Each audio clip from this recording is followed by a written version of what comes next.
Pedro! Rocco! Tulog! Tulugan niyo ang apo ko! Maawa kayo sa kanya! Ha? Bakit po, Lola Openg? Ano po nangyari kay Julius? Kinuha ng mga halimaw na yun ang apo ko! Tinagay siya ng mga aswang! Naku po, naloko na. Ito na nga siguro yung sinasabi ni Lolo Arturo. Iligtas niyo si Julius. Pakiusap. Hindi ko kayang mawala ang aking apo. Baka patayin siya ng mga aswang. Magandang araw po sa inyo. Isa na namang kwento ng kababalagan at pakikipagsapalaran ang aming ihahandog sa inyo. Kwento ito ng tatlong magtutropa, sina Sandro, Julius at Rocco. Gaya ng pangkaraniwang kabataan, ay mahilig sa biruan at iba't ibang adventure ang mga ito. Madalas nilang nagiging kabiruan ang matandang si Lolo Arturo na nagpapasaya sa kanila. Hirap man silang intindihin ang matanda, ay naaaliw silang kasama ito at nagiging palaisipan din sa kanila ang mga sinasabi nito. Nasubok ang kanilang pagkakaibigan nang dahil sa nangyari sa katropa nilang si Julius. Paano nga kaya nila matutulungan ang kaibigan, gayong wala silang kakayahan upang harapin ang mga nilalang ng dilim na dumukot sa kanilang katropa? Meron ba silang mahihinga ng tulong upang magtagumpay silang iligtas ang kaibigang nasa balwarte ng mga aswang? Ngunit bago po ang lahat, mga idol, huwag po nating kalimutan mag-subscribe at i-hit ang notification bell sa aking YouTube channel na Apong Isaac at The Voice Addict para sa mas marami pang makapigil hiningang kwentong aswang at katatakutan mula sa mundo ng kababalagan. Umpisahan na po natin ang kwento. Muli ay nagkita ang magtropang sina Rocco at Sandro. Kapag ganung nagkasama sila, ay malamang may kalokohan na namang gagawin. Kaya lang, kulang sila ng isa pa dahil wala pa ang kaibigan nilang si Julius. Oh, Sandro, bakit ikaw lang nandito? Dumaan pa ako kay na Julius kaya lang may pinapagawa pa sa kanya Lola Openg niya. Ang sabi, susunod na lang daw siya dito sa atin sa tagpuan. Ay nako, si Julius talaga ang hirap kausap. Hayaan mo na, mapapagalitan ng lola niya yon kapag pinilit natin. Kaya kailangan tapusin muna niya yung pinapagawa ng lola niya. Oh, sige. Ano pa bang magagawa natin? Hintayin na lang natin siya. Siguro maya-maya nandito na rin yun. Para sabay-sabay tayong pupunta sa kabilang baryo para dumayo ng basketball. At para hindi tayo mainip sa paghihintay, may naisip akong pampalipas oras, Rocco. Ano naman yun? Inilapit ni Sandro ang bibig sa tenga ng kaibigang si Rocco. Saka ibinulong ang tinutukoy niyang pampalipas ng oras.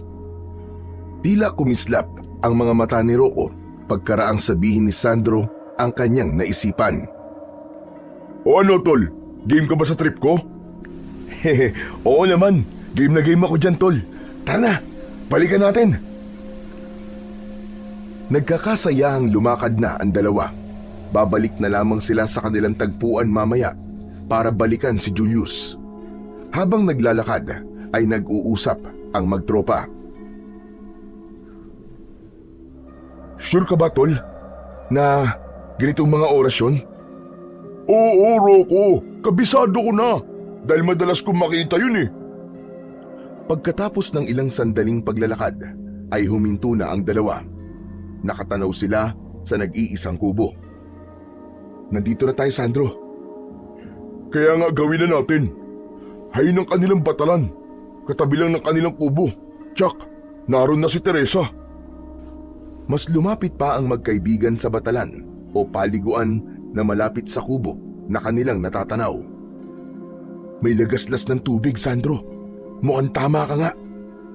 Sabi ko naman sa iyo kapag ganitong oras, sigurado ko naliligo na si Teresa.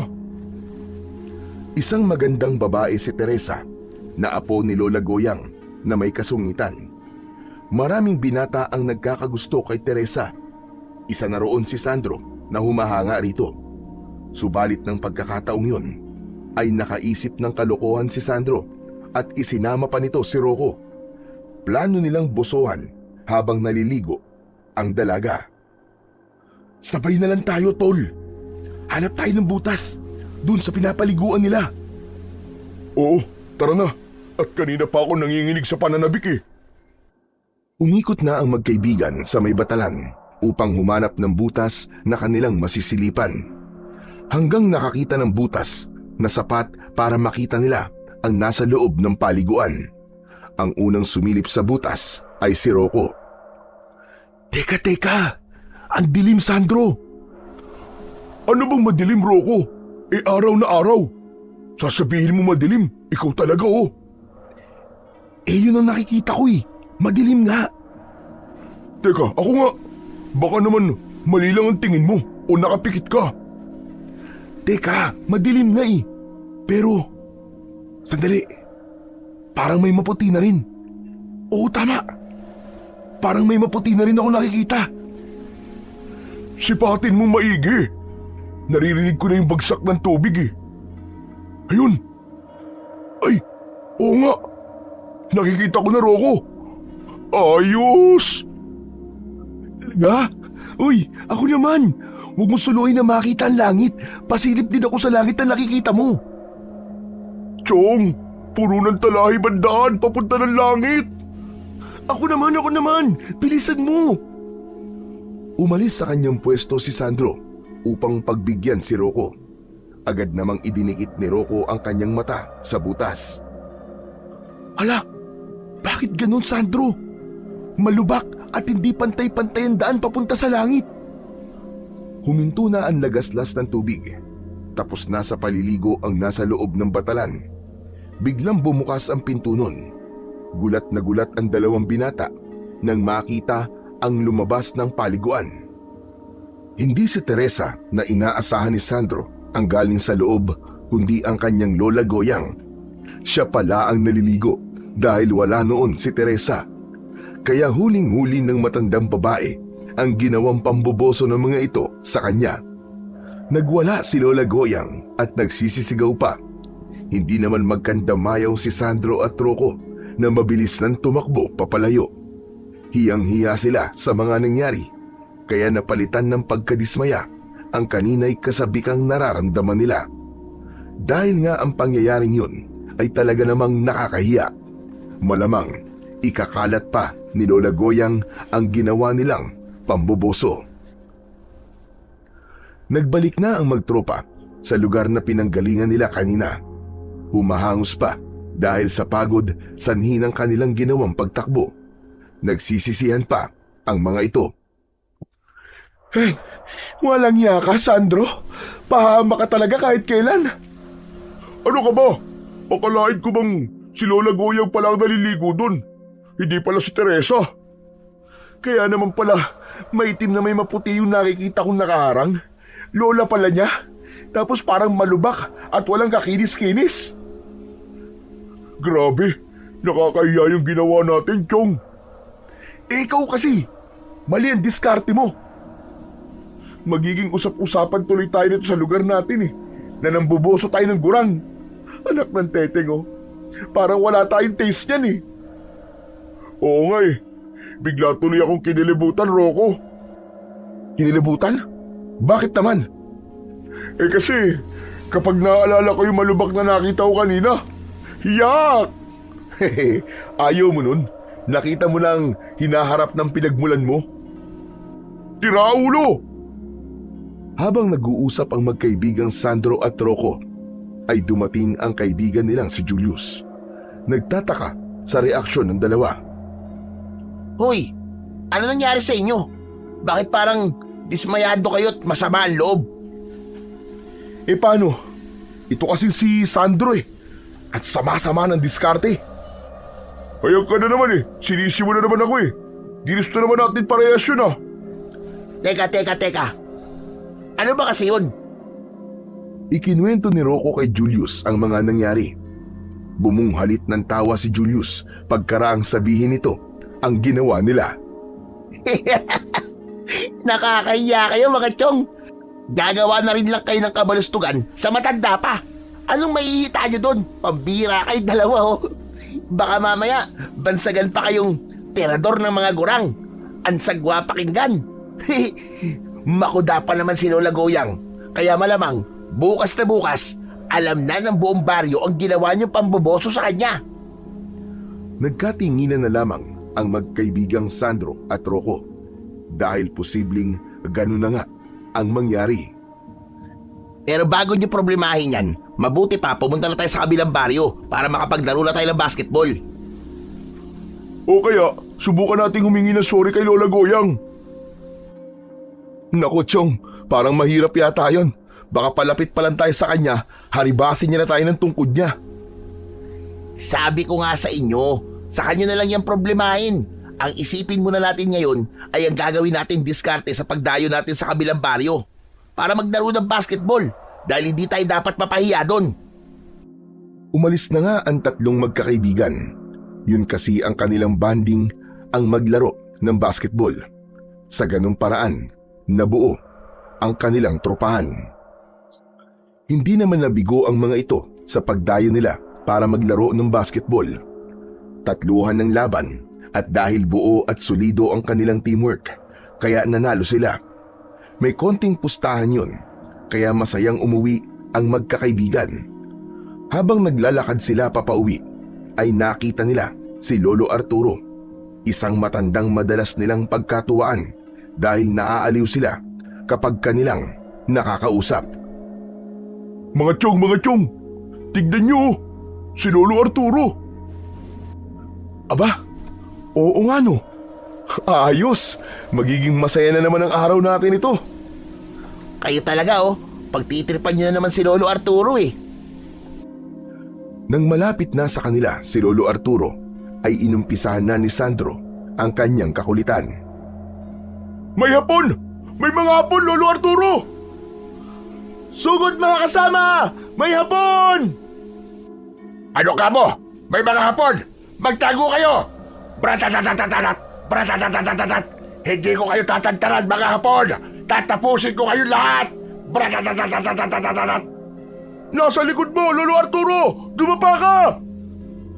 Biglang dumapa at nagpagulong-gulong si Lolo Arturo sa damuhan na tila nakikipagbarilan. Mga sakang! Hindi niyo ako kaya! Bratatatatat! Bratatatatat! Lilipulin ko kayong lahat! Bratatatatat! May inihagis sa granada, Lolo Arturo! Takbo! Hindi naman alam sa akin ang granadang yan! Asan? Asan pa mga hapon? Hindi sila dapat tantanan! Dapat sa kanila ilipunin para sa katahimikan ng bayan! Mabuhay ang bansang Pilipinas! Mabuhay! Mabuhay si Lolo Arturo! Mabuhay! Mula sa pagkakadapa sa damuhan, ay nagmamadaling tumayo si Lolo Arturo at sumaludo kina Sandro at Rocco. Ay talaga oh, pambira kayo. Ang lakas niyong mag-trip kay Lolo Arturo. Ikaw naman, Julius, oh. Masyado ka seryoso eh. Biruan lang namin yun ni Lolo Arturo. Di ba, Rocco? Oo nga, saka nakita mo naman, di ba? Nag-enjoy din yung matanda. Di ba? Parang ang action star. Walang sinabi si Coco Martin sa mga posisyon niya habang bumabaril siya. May padila-dila pa at kagat-labi. O ano, Lolo Arturo, ayos ba? Ayos! Ayos na ayos! Grabe, ang husay niyo po kasi bumaril eh. Kaya yun, nagsipagtakbuhan na po lahat ng hapon. Teka nga pala, Lolo Arturo. Saan ba punta niyo ngayon? At ano po ba yung daladala niyong sako? Malapit na kasing dumilim. Ang dilim ay may dalang kamalasan dahil darating na siya. Darating na siya! Sino po bang darating, Lolo Arturo? Sa kabilang bundok. Naroon siya. Doon siya matatagpuan. Hanapin niyo siya. Hanapin niyo siya roon. Naloko na, Julius. Ang layo na naman ang sagot ni Lolo Arturo sa tanong natin. Baka nagugutom na siya mga chong. Lolo Arturo, Gusto niyo po bang kumain? Halika po, bili po muna tayo ng kahit na tinapay para makakain po kayo. Wala na. Pinasabog ko na eh. Wala na sila. Wala na mga sakang.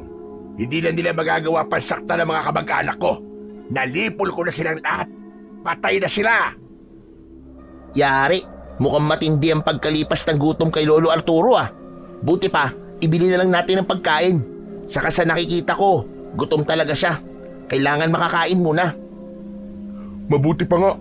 Pero kahit mabusog pa natin si Lolo Arturo, tiyak ko, malayo pa rin ang isasagot niyan sa mga tanong natin.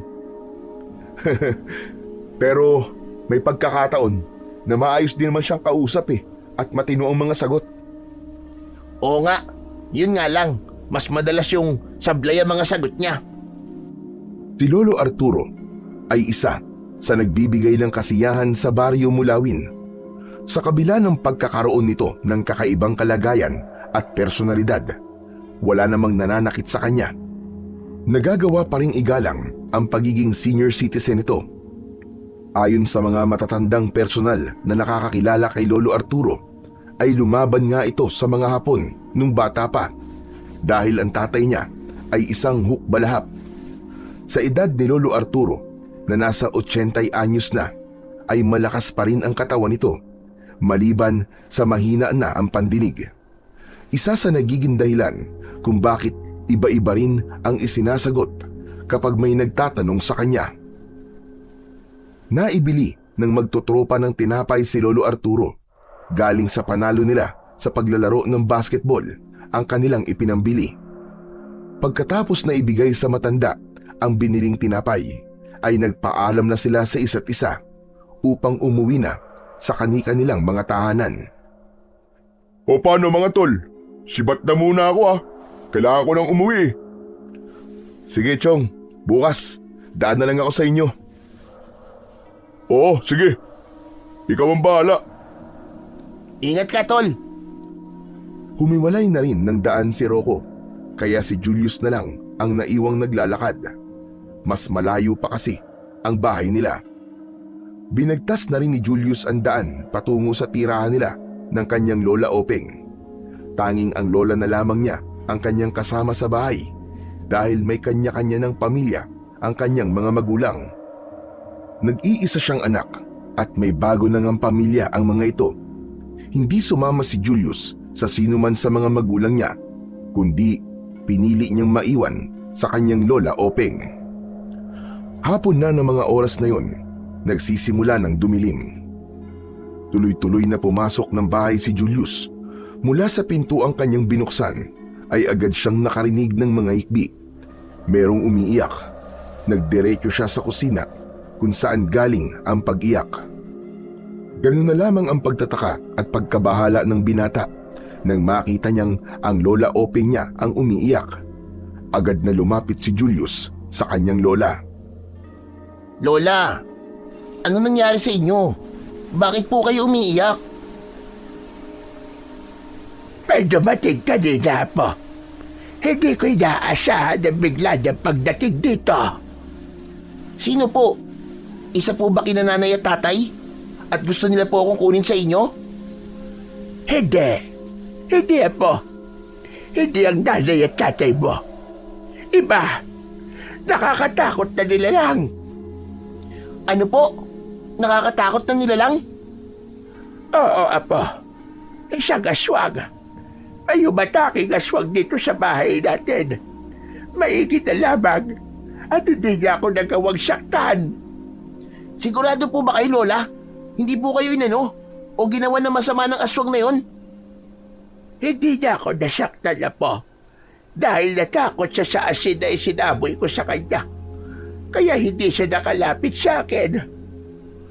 Buti po pala't may asin tayo at nasabuyan nyo. Kaya nga po, ngunit ko konti na yon. Naubos na lang isinaboy ko. Maigi na lang, hindi siya nagbalik pa. Kung hindi ko na alam ang gagawin ko. Hindi po bale, bibili na lang po ako ng mas maraming asin para may pangontra po tayo dito sa bahay natin. Nakakatakot talaga siya po. Mahaba ang buhok. Mahaba ang mga braso na may matutulis na kuko. Pati ang binti niya, nakabaluktot at mahaba rin. Napakabaho rin ang kanyang amoy. Bakit kaya sa dami ng bahay dito sa lugar natin, itong bahay pa natin na naisipang puntahan ng aswang na yon? Hindi ko rin alam, Apo.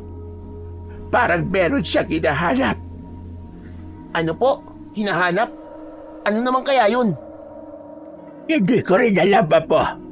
Nag-aalala ko na baka siya biglang bumalik. Huwag ka po mag-alala, Lola Openg. Ako po ang bahala sa inyo. Hindi ko po kayo pababayaan. Apo, hindi pang karaniwan ng aswang na yun. Kaya maling iniisip mo na magiging madali lang para harapin ang kagaya niya. Alam ko po yun, Lola. Pero sabi ko nga po sa inyo, hindi po ako papayag na may gawin siyang masama sa inyo. Salamat, Apo. Dahil lariyan ka para protektahan ako. Batid man ni Lola Openg na hindi madaling kalaban ang isang kampon ng kadiliman. Subalit sa sinabi ng apo, ay naramdaman niya ang pagmamahal at pagmamalasakit sa kanya ni Julius. Inalalayan ni Julius para tumayo ang kanyang lola at isinama ito sa kwarto upang dun ay magpahinga. Ang mabuti pa po ay magpahinga na po kayo, Lola Openg. Sana nga ay makatulog ako. Kapag ipinipikit ko kasi ang aking mga mata, nakikita ko ang aswang na yun, Apo. Pero kailangan niyo po magpahinga, Lola. Sige, Apo. Pipilitin ko. Huwag po kayo mag-alala. Babantayan ko po kayo para kung sakaling magbalik po ang aswang na yun, pagpuputol-putulin ko po talaga siya. Nakatulog din sa magdamag na lumipas ang matandang babae. Gaya ng ipinangako ni Julius sa kanyang lola, ay binantayan niya ito sa buong magdamag. Kinabukasan, sa pagkikita na magtutropa, ay nabanggit ni Julius ang tungkol sa naranasan ng kanyang Lola Openg. Ano? Totoo ba yung sinasabi mo, Chong? Oo nga, Sandro. Hindi naman gagawa ng kwento si Lola Openg eh. Oo nga naman, Sandro. Saka, hindi siya katulad ni Lola Goyang, no? Teka, ba't napasok sa usapan natin si Lola Goyang? Bakit? Kumalat na ba sa buong baryo yung tungkol sa ginawa niyong kabulastugan? Hindi, Julius. Kaya nga, nagpapasalamat kami. Baka napag-isip-isip ni Lola Goyang na baka walang maniwala sa kanya. Kasi nga, ba't natin pag-iinteres ang bosohan siya, di ba? Sa edad niyang yun? Aba naman. Gugustuhin ba nating masilipan siya? Baka pagtawanan pa siya at sabihin na gumagawa lang siya ng kwento. Ama ka rin doon, Rocco. Pero aral na rin yun sa inyo. Trip-trip lang naman yun eh. Pero kung si Teresa ang talaga naliligo doon, naka, patay na talaga. Talagang patay dahil baka sa barangay kayo magpaliwanag. Tapos mapapahiya pa ang mga magulang nyo. Yun na nga eh. Kaya buti na lang talaga si Lola Goyang ang naliligo nang umiral yung kalokohan natin. Pero punta tayo sa sinasabi mo, Julius, tungkol sa aswang na umatake sa inyo. Ano kayang pakay niya? Hindi ko rin alam, Rocco. Pero sabi ni Lola, parang may hinahanap daw nang pumunta sa bahay namin yung aswang. Hindi kaya ikaw ang hinahanap nun? Aba, tol, bakit naman ako? Hindi kami close tong aswang na yun, oh. At lalong hindi kami friends. Malay mo, isa pala siya sa kakilala mo at gusto kang aswangin. Uy. Wala namang ganyanan, Rocco. Bakit? Natatakot ka ba sa aswang? Aba, tawag pa lang, di ba nakakatakot na? Pero kapag nakaharap ko yun, siyempre, wala akong gagawin kundi labanan siya. Lalo na kung si Lola Openg ang babalikan niya. Alam niyo mga Chong, nakakabahala din yun na may gumagala ng aswang dito sa baryo Mulawin. Aswang? Ano sabi niyo? Merong aswang? Si Lolo Arturo naman naaagulat ka naman eh. Basta ka na lamang sumasagot sa usapan ng wala man lang abiso. Nandiyan ka pala. Nagulat nga din ako eh. Hindi natin namalayan ang biglang paglapit ni Lolo Arturo. Saka, parang interesado ka yata sa pinag-uusapan namin, Lolo Arturo. Kayo po ba? Nakita na po ba kayo ng aswang? Aswang. Narito na ang aswang. Sa gubat. Makikita niyo siya ron. Makikita niyo siya ron kung kailangan niyo siya. Alin po, Lolo Arturo? Naroon sa gubat ang kuta ng aswang? Yung ba ang ibig niyo sabihin? Sa gubat. Sa gubat makikita niyo siya. Malakas. Matapang. Mabangis. Kailangan niyo siya.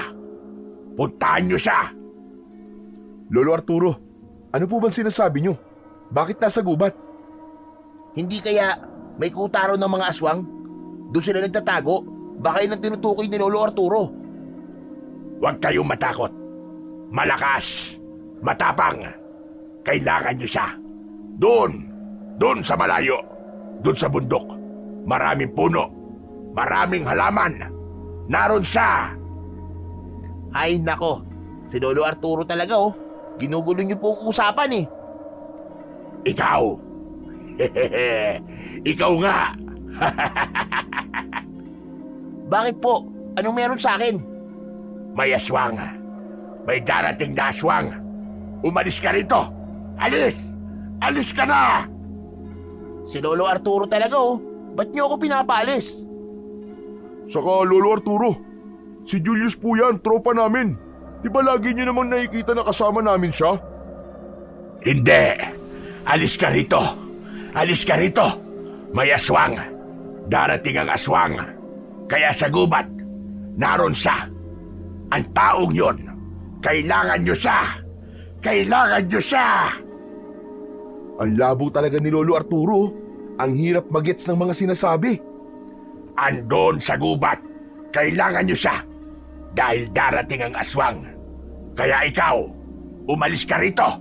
Alis! Darating na ang aswang. Kukunin ka. Kukunin ka! Habang papaalis, ay tinuturo pa ni Lolo Arturo si Julius. Napakunot na lamang ang noo ng binata dahil hindi niya lubos maintindihan ang nais sabihin ng matandang lalaki. Para bang tinatakot pa si Julius. Si Lolo Arturo talaga, parang puzzle. Ang hirap intindihin. Oo nga eh, ang hirap talaga niyang intindihin. Saka, bakit kaya pa na sabi niya sa akin na umalis ako? Bakit niya ako papaalisin? Kukunin daw ako ng aswang? Gusto mo namang seryosohin yung sinasabi ni Lolo Arturo. Mga Chong, may sometimes talaga si Lolo Arturo, kaya mahirap na paniwalaan natin yung mga sinasabi niya. Sa gayong pag-uusap ang tatlong magkakatropa, nang mula sa kalayuan ay narinig nila ang tila sigaw. Mula yun kay Lolo Arturo, kaya sabay-sabay na nagulat at nanlaki ang mga mata ng magkakaibigan. Naku po, sigaw yun ni Lolo Arturo ah! Bakit kaya siya sumisigaw? Mukhang may hindi magandang nangyayari sa kanya. Halos isa lang ang naging desisyon ng tatlong kabataan. Magkakasunod silang tumakbo upang puntahan ang pinagmulan ng sigaw ni Lolo Arturo. Isang masukal na lugar ang pinasok ng tatlo. Doon galing ang sigaw ng kanilang narinig. Ganun na lamang ang sindak nila nang makitang nakikipagpambuno sa isang aswang ang matandang lalaki. Kitang-kita ng magkakaibigan ang pakikipaglaban ni Lolo Arturo sa aswang na umatake sa kanya. Tantanan mo akong aswang ka! Tantanan mo ako! Huwag mo akong isama sa kalokohan mo! Bagamat naguguluhan ang tatlo, lalo na't wala naman silang anumang sandata upang labanan ng aswang na naroon. Anong gagawin natin mga tol? Kumuha kayo ng kahit na anong maaari nating gamitin para harapin siya. Ito, may nakita akong kawain na matulis sa dulo. Pwede na to. Itong mga bato, ayos na to. Teka, itong mga halamang oregano. Alam kong ayaw ng aswang ang amoy nito. Ito ang gagamitin ko. Kanya-kanyang kuha ang tatlo ng mga bagay na maaaring gamitin para labanan ng aswang. Sa kanila nilapitan si Lolo Arturo na nakikipagpambuno pa rin sa halimaw. Sa kabila ng katandaan ay kaya pa rin niyang makipagsabayan sa halimaw. Tigilan mo si Lolo Arturo! Maawa ka sa kanyang halimaw ka! Isang matalim na tingin ang pinukul ng aswang kay Rocco. Agad na nilamukos ni Rocco ang hawak niyang oregano. Nagbigay ito ng kakaibang amoy na kagad nanuot sa ilong ng aswang. Hindi niya yun nagustuhan at ilang sunod na bahing ang ginawa ng aswang. Kaya nabitiwan nito si Lolo Arturo na agad namang gumapang papalayo sa aswang. Nang makita na magtotropa na nakaalpas na si Lolo Arturo sa kamay ng aswang, ay sinamantala yon ni Julius at agad na ipinukul ang hawak niyang mga bato. Ilang sunod na bato ang tumama sa muka ng halimaw. Nasaktan ito kaya nagwala at umatungal. Nasapul ni Julius ang isang mata ng aswang at umagos doon ang kakaibang kulay ng dugo. Kinusot-kusot pa ang mata nito kaya lalo lamang nahirapang gumalaw ang halimaw dahil sa dugong dumadaloy sa kanyang mga mata. Maging ang isa pang mata ay nadamay na rin at napuno ng dugo dahil sa pagkusot. Kakapa-kapa ang aswang na hirap makakita. Nagkaroon ng pagkakataon si Sandro upang gamitin ang hawak niyang kawayang may tulis. Isinaksak niya ang tulis ng kawayan sa katawan ng aswang.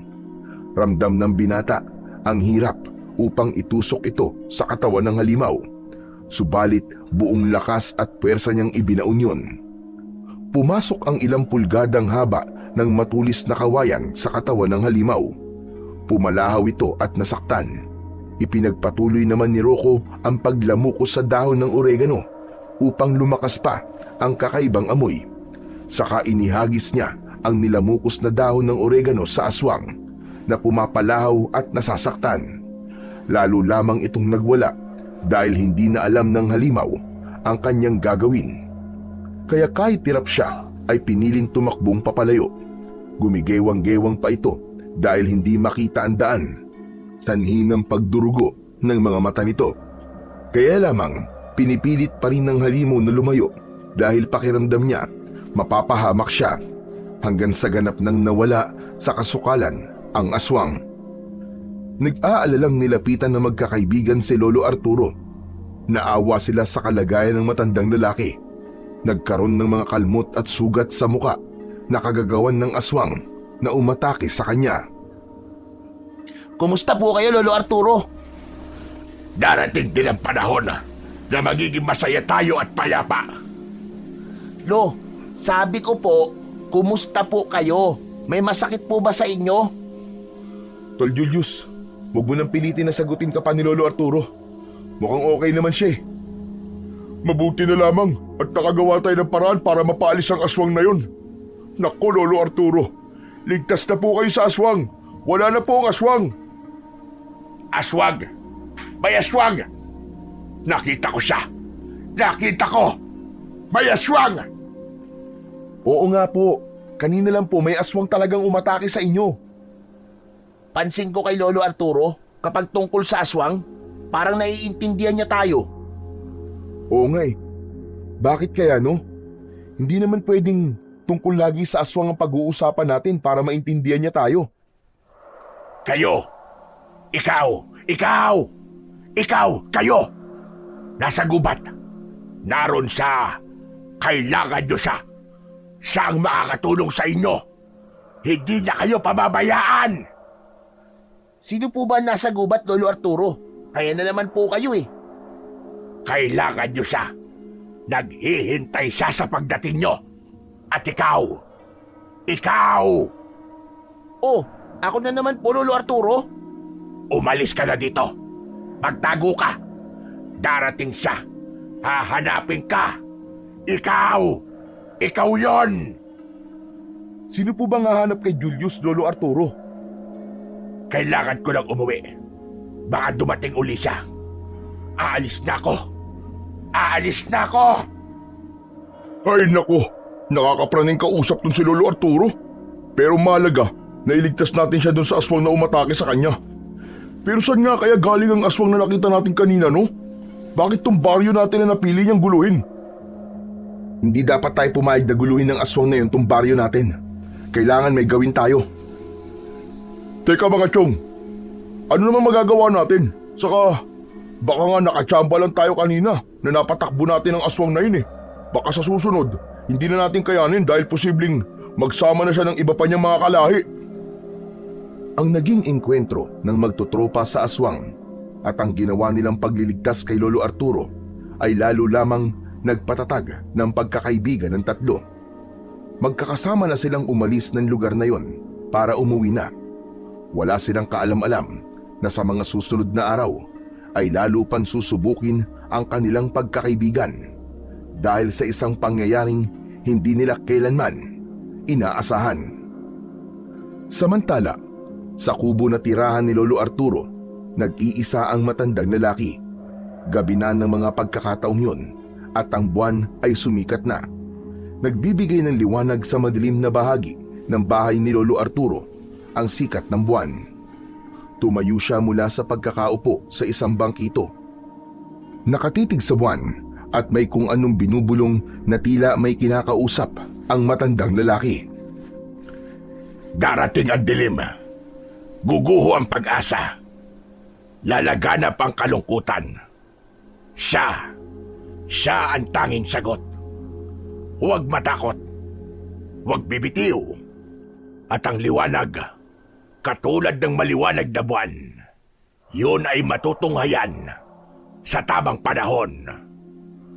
Itinaas pa ni Lolo Arturo ang kanyang kanang kamay na tila gustong abutin ang buwan. Saka minsan pa'y nagsalita. Nararamdaman ko, andito na. May kailangan sila. Merong makukuha. Huwag sanang mapahamak. Huwag sana. Pumasok na si Lolo Arturo sa loob ng kanyang kubo. Tiniyak niyang nakasara ang pinto at bintana ng kubo na tila merong kinatatakutan. Kinabukasan, gaya ng dati, ay nakasanayan na ng magkakaibigang Sandro at Troco na daanan sa bahay ang kaibigang si Julius. Siyempre, hindi masaya kapag hindi sila kumpleto. Meron silang planong puntahan at kailangan magkakasama silang tatlo. Nang tumapat ang dalawa sa bahay ni Julius, ay tinawag nila ang kaibigan. Yuhu! Chong! Julius! Nandito na kami! Halika na, Chong! May importante tayong lakad. Magpaalam ka na sa Lola Openg mo. Parang nabingi na yata si Julius ah. Dati naman, isang tawag lang natin, sumasagot na kagad siya. Baka naman tulog pa. Imposible yun. Ganitong oras, malapit na naman ang halian eh. Tapos tulog pa siya. Uy, Chong, si Lola Openg palabas ng bahay. Palapit sa atin. Lola Openg, magandang araw po. Isasama lang po namin sana si Julius. Nakatingin lamang sa kanila ang matandang babae. Maya-maya pa, biglang tumulo ang luha ng mata at humagulgol na ito. Oh, Lola Openg, bakit po? Ano po nangyayari sa inyo? May problema po ba?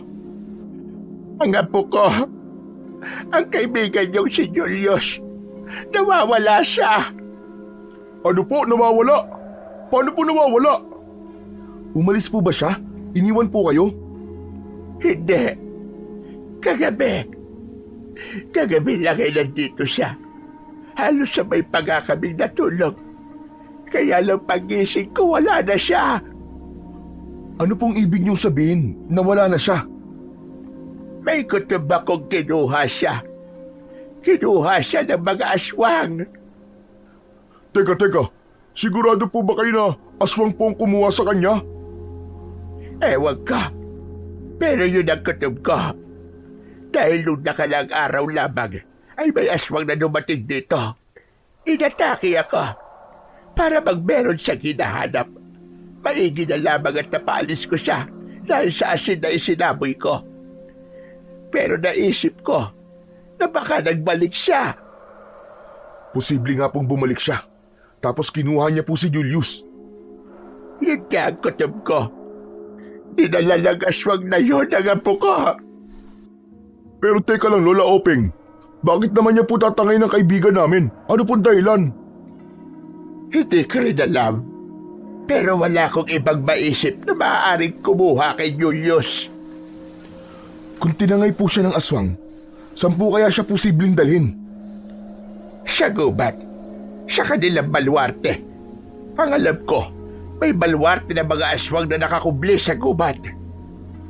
Totoo po ba sinasabi niyo, Lola Openg? Dati ko nang narinig ang tungkol doon. At sa kanilang balwarte, dinadala mga nila lang na kanilang kinukuha. Posibleng gawing pagkain, gawing alay, o kung ano pa man. Delikado pala ang buhay ng kaibigan natin, Sandro. Tama ka, Rocco. Baka kung anong gawin nila kay Julius. Kayo ang palalapit na kaibigan ni Julius. Kaya nakikiusap ako sa inyo. Tulungan niyo nga po ko. Hindi ko kakayanin kapag tuluyan siyang napahamak. Gusto ko maibalik sa akin si Julius. Tulungan niyo sana ako. Huwag po kayong mag-alala, Lola Openg. Hahanap po kami ng paraan. Pakiusap, iligtas niyo nga po ko. Kunin niyo siya sa lugar ng mga aswang. Umalis na ang magkaibigan. Iniwan na nila si Lola Openg. Bakas sa mukha ng matanda ang matinding takot at kalungkutan. Samantalang pagtataka at hindi pa rin makapaniwala sina Sandro at Rocco sa sinapit na yon ng kanilang katropa, ng kanilang matalik na kaibigan. Habang naglalakad ang dalawa, ay nag-uusap sila kung paano nila matutulungan si Julius. Tol Rocco, anong gagawin natin ngayon? Hindi ko rin nga alam eh. Paano kaya natin matutulungan si Lola Openg? Pero nangako tayo sa kanya. Chong, hindi madali ang harapin natin ang mga aswang. Hindi naman tayo mga superhero eh. Wala nga tayong kahit na anong sandata para gamitin laban sa mga aswang eh. Pero hindi pwedeng wala tayong gawin. Eh kung humingi kaya tayo ng tulong sa mga alagad ng batas, sabihin natin na nawawala ang kaibigan natin. Tapos ano pa sasabihin natin? Tinangay ng aswang, gaya na sinabi ni Lola Openg. Parang malabo yun, Rocco. Baka pagtawanan pa tayo ng mga pulis. Sabihin, mga siratuktok tayo. Eh sa yun ang totoong nangyari. Yun ang sinabi ng lola ni Julius eh. Oo nga, pero wala siya sapat na katibayan dahil hindi naman niya nakita nang kunin ng aswang ang kanyang apo. Sa kapalagay mo, maniniwala ba ang mga pulis sa atin? Subukan pa rin natin, pre. Wala naman sigurong mawawala kung gagawin natin yun. Ipinagbigay alam ng magkaibigan sa pulisya ang pagkawala ng kanilang kaibigan. Dumiretso na sila sa presinto at hindi na yun dinaan pa sa kapitan. Isa pa, mahigit isang araw na rin ang nakakalipas. Kaya nga lang, hindi sila nakakuha ng kahit na anong tulong mula sa kapulisan. Lalo na nang sabihin na posibleng kinuha ng aswang. Kundi pinagtawanan lamang sila dahil ang mga pulis na kanilang nakausap ay hindi pala naniniwala sa mga aswang. Sinabi lang nila na posibleng may sinamahan si Julius o kaya naman ay lumayas ito sa kanilang bahay. Ngunit hindi yun maaaring paniwalaan ni Rocco at Sandro dahil alam nilang maayos ang relasyon ni na Julius at ng kanyang lola Openg. Kaya walang dahilan para lumayas ang binata. Kaya mas pinaniniwalaan nila ang mga sinabi ng matandang babae. Yun nga lang, hindi ito pinaniniwalaan ng mga alagad ng batas. Kaya umuwing bigo ang magkaibigan sa inaasahan nilang tulong. Ipinaalam nila yon kay Lola Openg. Nadismaya ang matandang babae dahil sa naging tugon ng mga pulis na nilapitan ni Rocco at Sandro.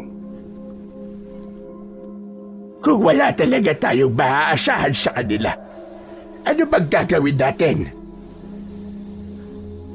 Pero gaya nga po na sinabi namin sa inyo, Lola Openg, hindi namin pababayaan si Julius. Kami na po ang gagawa ng paraan para maibalik po sa inyo ang kaibigan namin. Diyos ko, maraming salamat sa inyo. Maraming salamat. Aasahan ko ang tulong ninyo. Umalis na sa bahay ni na Lola Openg sina Sandro at Rocco. Hindi nila maaaring biguin ang matandang babae na buo ang tiwala sa kanila. Seryoso ang pag-uusap ng magkaibigan habang naglalakad sila nang biglang humarang sa kanilang dinaraanan si Lolo Arturo. Bulaga! Lolo Arturo, kayo pala. Diyos ko, nakakagulat kayo. Bakit ba trip na trip niyong gulatin kami, ha? Nakita ko. Malalim ang inyong iniisip. Siguro, gusto niyo sumisid sa malalim na dagat. Ay nako, yan na naman kayo Lolo Arturo eh. Gusto niyo na namang mag-joke eh. Dalawa. Dalawa lang kayo. Kulang. Kulang kayo. Oo nga po Lolo Arturo. Nawawala pong kaibigan namin eh. Kinuha raw po ng aswang. Lolo Arturo, sa palagay niyo po, kinuha ba talaga ng aswang si Julius? Ikaw talaga, Rocco. Paano yun malalaman ni Lolo Arturo? Eh hindi nga niya masagot ng tama ang mga tanong natin. May aswang. Naroon. Naroon sa gubat. Pumasok sa kanilang baluarte. Nasa balwarte ng mga aswang si Julius? Kailangan nyo siya. Naroon. Naroon sa gubat. Ang tulong na hanap nyo. Naghihintay siya. Tol, pakinggan mo yung sinasabi ni Lolo Arturo. Di ba? Parang naiintindihan niya. Ewan ko ba, Rocco? Ang sabi ni Lolo Arturo, nasa gubat. Doon, naghihintay. Lolo Arturo, sino po ba nasa gubat at naghihintay sa amin? Siya. Siya na kailangan nyo. Hanapin nyo sa gubat para sa kaibigan nyo. Naroon sa gubat ang tutulong sa amin para mailigtas si Julius. Nasa gubat. Hanapin nyo siya. Naghihintay lang sa inyo. Biglang tumalikod si Lolo Arturo. Bitbit nito ang isang bayong na may kung anong laman. Mga iba't ibang kalakal na iniipon niya at dinadala sa kanyang kubo. Oh, ba't ganyan ang pagkakatingin mo sa akin, Rocco? Huwag mong sabihing, kursunada mo ako ah. Sisipain kita, hindi tayo talo. Loko, ano ba't sinasabi mo at bakit naman kita tataluhin? Hindi ganun yun. Bakit nga ganyan ang pagkakatitig mo sa akin? Hindi mo ba naiisip ang naiisip ko? Hindi, kasi hindi naman ako si B1 eh, at hindi ka rin si B2. Hoy, tumigil ka ha. Ang corny ng joke mo. Last mo na yan. Naintindihan ko. Ang sakin, yung mga sinabi ni Lolo Arturo, naisip ko, di kaya ang ibig niyang sabihin sa atin ay naroon sa gubat yung tutulong sa atin para mailigtas natin si Julius doon sa balwarte ng mga aswang? Tingin mo, ganun kaya yun? Eh, yun ang pagkakaintindi ko sa sinasabi ng matandang yun eh. Saka, yung pagkakawala ni Julius, di ba, may nabanggit si Lolo Arturo na kukunin siya ng aswang? Teka, oo nga no. Ano gagawin natin ngayon, Chong? Ba't hindi natin subukan magtungo sa gubat? Seryoso ka, Chong? Oo naman. Para to sa kaibigan natin, oh. Baka nakakalimutan mo. May ipinangako tayo kay Lola Openg na gagawin natin ang lahat para ibalik si Julius. Kaya ba natin yung iniisip mo? Hindi ko rin alam, Chong. Pero dapat nating kayanin para kay Julius. Dapat, una nating hanapin yung sinasabi ni Lolo Arturo. Nasa gubat daw yung tutulong sa atin dahil naghihintay siya. Sino nga kaya yun? Baka lalo lang tayo mapahamak. Tepok tayo. Kung ano-ano kasi kagad ang iniisip mo eh. Ang isipin natin ngayon ay paano natin maililigtas si Julius sa kamay ng mga aswang na kumuha sa kanya. Kaya naman, agad na pinagplanuhan ng magkaibigan ang kanilang pakay na magtungo sa gubat. Gumawa na lamang sila ng dahilan kung paano magpapaalam sa kanilang pamilya. Kaya makaraang makapagpaalam ay naghanda na ang mga ito sa kanilang plano. Bago pa sila umalis ay nakita nila si Lolo Arturo. Nakangiti sa kanila ang matandang lalaki na tila ba nahuhulaan ang kanilang gagawin. Mag-ingat kayo. Lakasan nyo ang loob nyo. Hanapin nyo siya. Dahil siya ang kailangan nyo. Lolo Arturo, alam nyo kung saan kami pupunta? Doon. Doon sa malayo. Sa gubat. Sa kaligtasan ng kaibigan nyo. Alam nga niya, Sandro. Talagang kakaiba si Lolo Arturo. Naghihintay siya. Lahat ay gagawin niya para sa inyo. Kaya dapat nyo siyang makita. Tutulungan niya kayo. Tutulungan niya kayo. Biglang hinawakan ni Lolo Arturo ang ulo ni Sandro at Rocco. Ipinatong ang dalawang kamay sa magkaibigan. Pumikit ang matanda na tila may ibinubulong-bulong. Tila ba umuusal ng isang orasyon ang matandang lalaki. Saka inilapit ni Lolo Arturo sa kanyang labi ang dalawang kamay na nakakuyom at may ibinulong doon. Saka biglang binuksan ang nakakuyom na palad na tila may isinaboy sa hangin. Lolo Arturo, ano po yung ginawa nyo? Orasyon po ba yun? Gawin nyo ang pagliligtas. Huwag kayong susuko. Huwag mapapagod. Sasamahan at tutulungan niya kayo.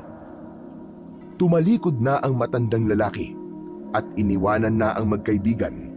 Bagamat naroon pa rin sa isipan nila ang pagtataka dahil sa ginawa ni Lolo Arturo, pero pakiramdam nila'y may kakaibang dulot yun sa kanilang pagkatao.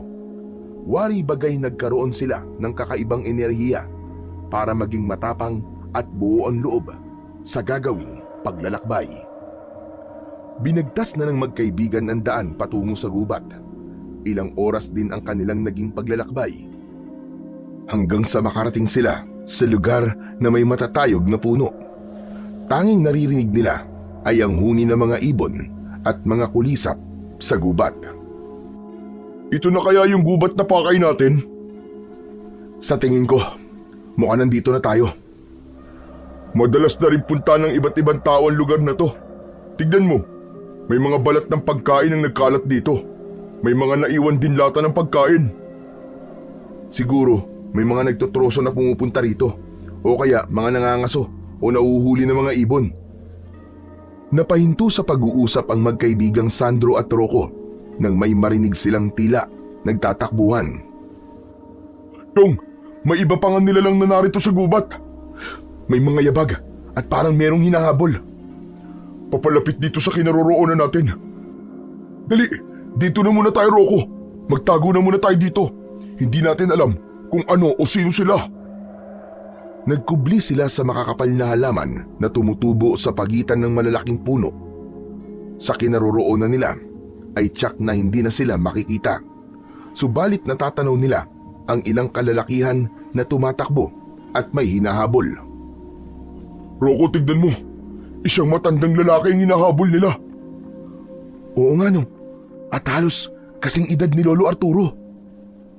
Bakit kaya nila hinahabol yung matanda?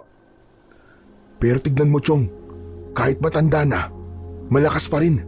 Nagagawa pa niyang lundagin ang mga nakaharang na halaman sa dinaraanan niya. Bakit nga kaya hinahabol ang matandang yun? Lalong hindi makapaniwala ang magkaibigan nang abutan ng ilang kalalakihang humahabol ang matandang lalaki. Itinulak nila ito na halos mapasubsob na sa lupa. Sipa, tadyak at suntok ang pinakawalan ng mga ito. Awa ang naramdaman ni Sandro at Rocco, lalo na't nakikita nilang matanda na ang lalaking sinasaktan. Halos mamilipit ang matandang lalaki dahil sa ginagawang pananakit ng mga kalalakihang mga ngaso. Teka, sobra na sila, Rocco. Hindi ko rin matanggap ang ginagawa ng mga lalaking yun, kahit hindi natin kakilala yung matandang sinasaktan nila. Ang sasama nila. Bakit nila kailangan saktan yung matanda? Tila wala yatang planong iwan ng mga kalalakihan ang matandang lalaki. Binalikan pa nila ito at muli ay pinagtulungang saktan. Sobra na to. Parang gusto na nilang patayin yung matanda. Halika, punta natin. Kawawa yung matanda. Tulungan na natin. Nagmamadaling lumapit ang magkaibigan sa mga kalalakihang nananakit sa matandang lalaki. Hoy! Mga ungas! Tigilan niyo yan! Bakit niyo ba siya sinasaktan? Hindi na kayo naawa sa kanya. Para niyo ng lolo yan ah. Sumagot ang isa sa tatlong kalalakihan. Nakita ni Sandro na may mga dalang sibat at itak ang mga ito. Mga kabataang mangangaso. Ayon sa lalaking nagsalita, ay pinakialaman ng matanda ang ginawa nilang pangangaso. Itinataboy ang mga hayop na nakikita nila, kaya wala silang nahuli. Kaya nagalit sila sa matandang pakialamero.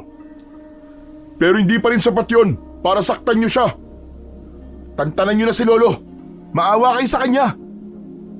Hindi nagustuhan ng mga kalalakihang mangangaso ang ginawang pakikialam ng magkaibigan. Kaya naghanda sila para atakihin ng mga ito. Inihanda ang hawak nilang mga pana. Sige, subukan mong gamitin yung pana na yan. At tiyak, sabog ang katawan nyo.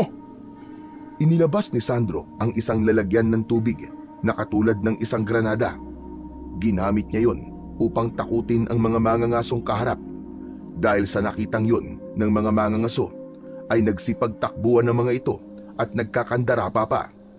Upang lalong takutin, ay nagkunwari si Sandro na iahagis niya ang granada. Hayan na! Nariyan na ang granada! Sabog na kayo! Mga duwag pala ang mga ini. Takot sa peking granada? Kaya nga, buti na lang pala at itong mukhang granada na lagayan ng tubig ang dinala ko. Sa takot ng mga yun, mukhang hindi na babalik dito yun. Teka, si Lolo, tulungan natin siya. Agad nilang nilapitan ang matandang lalaki. Namimilipit pa rin na hawak ang kanyang tiyan dahil sa sakit na nararamdaman. Nakita nila ang galos at pasa sa muka at katawan ng matandang lalaki. Tinulungan nila itong tumayo. Lo, ayos lang po ba kayo? Kaya niyo po ba ang sarili niyo? Kaya. Kaya ko, mga amang. Kaya ko. Wala na po mga pasaway na yun. Ligtas na po kayo. Kaya nga po, tumakbo na po sila. Natakot po sa amin eh. Salamat. Maraming salamat sa inyo. Iniligtas niyo ako sa mga lokong yon. Kaya nga po eh, buti na lang nakita namin kayo. Hindi man lang sila naawa sa inyo. Nagalit sila sa akin dahil pinigilan ko silang patayin ng mga hayop. Pinipili kasi nila ang mga batang hayop dito sa gubat, kaya pinakialaman ko sila. Eh mga siraulo pala talaga ang mga yun eh. Ba't mga batang hayop ang pinupuntirya nila? Lo, saan po ba kayo nakatira para ihatid namin po kayo sa inyo? Sumunod kayo sa akin. Malapit lang dito ang aking lungga. Kaya niyo po bang maglakad? Kaya ko, amang. Basta sumunod lang kayo sa akin. Utang ko sa inyo ang buhay ko. Kaya gusto kong makabawi sa inyo. Alam ko na gutom kayo. Hindi na inalalayan pa ng magkaibigan ang matandang lalaki, kundi sinundan na lamang nila ito hanggang sa makarating sila sa bunganga ng isang kuweba. Pumasok sila roon sa loob. May tanglaw na sulo sa loob ng kuweba. May langis ang sulo, kaya hindi basta-basta mamamatay ang liwanag. Pumasok ang matanda at nakasunod pa rin ang dalawa. Nagtataka sila pagpasok sa loob ng kuweba na sa halip na makaramdam sila ng init dahil loob yun ng kuweba, ay may lamig silang naramdaman. Ang pagtatakang yun ni Sandro ay sinagot ng matanda. May tubig na umaagos sa loob ng kuweba. Naririnig niyo ba ang lagaslas ng tubig? Yun ang dahilan kung bakit hindi mainit dito sa loob. Dahil sa bukal dito sa loob ng kuweba. Ah, ganun po ba? Kaya pala malamig. Nag-iisa lang po ba kayo dito? Oh, mga amang, matagal na rin ako naninirahan dito. Pinili kong tumira dito sa gubat dahil dito ko natagpuan ang katahimikan, ang kapayapaang hinahanap ko. Siya nga pala. Ako nga pala si Conrado. Maaari niyo akong tawaging Lolo Conrado. Natutuwa po kaming makilala kayo, Lolo Conrado. Ako naman po si Sandro. Ako naman po si Rocco. Anong hangin ang napadpad sa inyo sa lugar na ito? Malamang, mahalaga ang sadya nyo. Opo, Lolo Conrado. Para iligtas po ang aming kaibigan. Opo, posible pong narito po siya sa gubat sa sinasabing baluarte daw ng mga aswang. Ano ka mo? Patungo kayo sa baluarte ng mga aswang. Alam niyo ba ang sinasabi niyo? Bakit po, Lolo Conrado? Para niyo na rin sinabi na gusto niyo nang mamatay sa gagawin niyong pagtungo sa baluarte ng mga aswang. Hindi madali ang magtungo roon. Kung makakarating man kayo, maaaring hindi na kayo makauwi pa, kundi doon na kayo mamamatay. Pero Lolo Conrado, Naroon po kasi ang kaibigan namin. Ibig po namin siyang iligtas. Sabi ko nga sa inyo, hindi madaling bagay ang inyong gagawin, lalo na sa inyong mga bagito at wala pang karanasan. Pero ano po ang gagawin namin? Siya nga po pala, Lolo. May nagsabi po sa amin na dito po namin makikita ang taong tutulong sa amin at kailangan matagpuan namin siya. Kapag nakita po namin siya, ay hindi niya kami bibiguin. Sinong tao ba ang hanap nyo? Hindi po namin kilala eh. Pero nagsabi po sa amin na makikita namin siya rito ay ang kaibigan po namin na si Lolo Arturo. Saglit na natahimik si Lolo Conrado nang madinig ang pangalang binanggit ni Sandro. Tumitig ang matandang lalaking kaharap nila sa dalawang kabataan. Bakit po, Lolo Conrado? May problema po ba? Tamang tao ang kasama nyo ngayon. Ako ang hinahanap nyo. Ano po? Kayo ang tinutukoy ni Lolo Arturo? Ako ngayon. Si Arturo ay isa kong matalik na kaibigan. Marami kaming pinagsamahan. Maraming pinagdaanan. Yun nga lang, ay nagkahiwalay kami dahil sa kanya-kanyang gustong gawin sa buhay. At kung anong makakapagpasaya sa amin. Sinunod ang aming gusto, kaya nagkahiwalay kami ng landas. Pero sa puso't isip namin ay naroon ang tibay at alaala ng aming pinagdaanan. Salamat po at natagpuan din po namin kayo, Lolo Conrado. Kung ganun, kayo po makakatulong sa amin ni Sandro para iligtas po ang kaibigan namin na naroon po sa balwarte ng mga aswang. Tama ka, Rocco. Maaari lamang akong makatulong. Kaya kayo pa rin ang gagawa ng paraan para iligtas ang inyong kaibigan. Pero paano po kaya namin gagawin yun? Wala po kami sapat na kakayahan. Isa pa, hindi pangkaraniwang nilalang ang mga aswang na yun. Tama ka, Sandro. Kaya hindi ko rin kayo basta isusubo. Dapat muna kayong sanayin. Sanayin? Ano pong ibig niyo sabihin? Sasanayin ko muna kayo kung paano lumaban sa mga kampo ng kadiliman. Ayos yun, Lolo Conrado. Gusto po namin yun. Kaya ngayon ay kumain na muna kayo at nang makapagpahinga. Dahil bukas na bukas din ang umaga, sisimulan natin ang gagawin niyong pagsasanay. Nilagang bungang ugat ang inihanda ni Lolo Conrado na may kasamang inihaw na karneng ibon. Yun ang magiging pagkain ng magkaibigan. Hindi sanay ang dalawang kabataan sa pagkaing inihanda ng matandang lalaki. Subalit wala silang karapatang magreklamo. Pinili nilang kainin yun para may laman ang kanilang tiyan bago sila matulog. Dahil gaya ng sinabi ni Lolo Conrado, ay sisimulan nila kinabukasan ang gagawing pagsasanay. Madilim pa ang paligid nang magulat ang magkaibigan dahil may matigas na bagay na dumampi sa kanilang mga hita. Bahagyang palo yun mula sa hawak na baston ni Lolo Conrado. Gising! Gumising na kayo! Hindi dapat nagpapaabot ng liwanag sa higaan. Halos magkasabay na bumangon ang dalawa. Pupungas-pungas pa sila dahil nakakaramdam pa rin ng antok. Tumayo na kayong dalawa at maghanda. Kailangan na natin simulan ang gagawing pagsasanay. Dapat ikondisyon na ang inyong katawan. Walang nagawa sina Sandro at Rocco. Hindi sila maaaring magreklamo. Kung anong gusto ng matandang lalaki ay siyang dapat nilang sundin. Kaya kahit tamad na tamad pa ang kanilang katawan, ay bumangon na sila. Naunang lumabas ng kuweba si Lolo Conrado at sumunod sa kanya ang dalawang kabataan. Nagsisimula pa lang lumaganap ang liwanag sa labas ng kuweba. Malamig ang lugar, kaya tama lamang para sa gagawin nilang pagsasanay. Makinig kayo mabuti. Sumunod kayo sa gagawin ko. Sisimulan natin ang lahat sa isang ehersisyo. Nagulat sina Sandro at Rocco sa bawat galaw ni Lolo Conrado. Mabilis ang kanyang kilos, hindi makikita sa kanya ang katandaan. Kaya lamang, bakit wala siyang nagawa nang pagtulungan siya ng mga mangangaso? Hindi niya na ipagtanggol man lang ang kanyang sarili. Naisip ng magkaibigan Maaaring dahil naunahan lamang nila ang matanda. Isa pa, 3 ang kalaban. Wala rin anumang sandatang hawak ng pagkakataong yun si Lolo Conrado. Pilit na sinabayan ni Sandro at Rocco ang ginagawang ehersisyo ng matandang lalaki.